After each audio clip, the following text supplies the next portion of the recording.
কেন কেন কি হয়েছে তোমার? ভোরবেলা ঘুম থেকে উঠে কুরবানির গরুটাকে গোসল করিয়ে যেই না দড়ি খুলেছি আইয়া বরশিং দিয়ে এখনো। আহারে, আসলে তো তোমার খুব কষ্ট হয়েছে। তা দেখি দেখি দেখি দেখি না না কিছু না, হাত দিয়ে না। এত মানুষ বসে আছে, কি মনে করবে তারা? আর মানুষ আবার কি মনে করবে? ও, তার মানে তুমি বলতে চাচ্ছ আমি তোমার... কি যে বলো না, আমি মনে গরুর ভূতার জ্বালায়, আর তুমি শাফিউ ভাইয়া, আজমাইন ভাইয়া, ঈদ মোবারক। মোবারক মোবারক। জি ভাইয়া বলেন। বলেন বলেন মানে? ডাকলেন যে? ডাকলেন যে মানে আমরা আবার আপনাকে কখন ডাকি?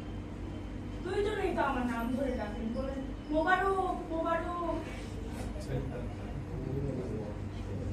মোবারক ভাই, কিছু মনে করবেন না, আমরা কেউই আপনাকে চিনি না, আর তাছাড়া আপনার নাম কি মোবারক সেটাও তো জানি না।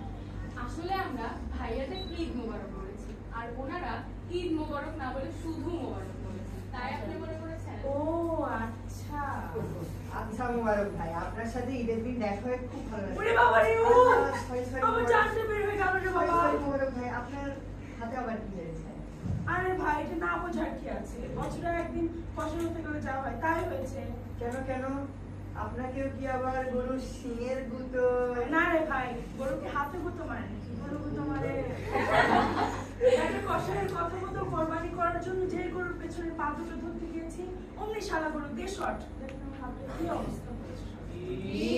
তাই তো, সারা গরু আপনার হাতে কি অবস্থা করেছে। তারপর রুকুনটি তোমাদের আসতে এত দেরি হলো যে? বারে, আমাদের সাজুগুজু করতে সময় লাগে না মনে হয়।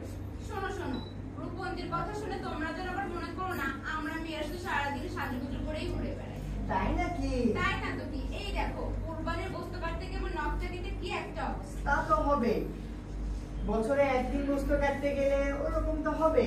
তাই বুঝি? তোমরা ছেলেরা মনে করো আমরা শুধু শুয়ে বসে খাই, বাড়ির কোনো কাজই করি না, তাই না?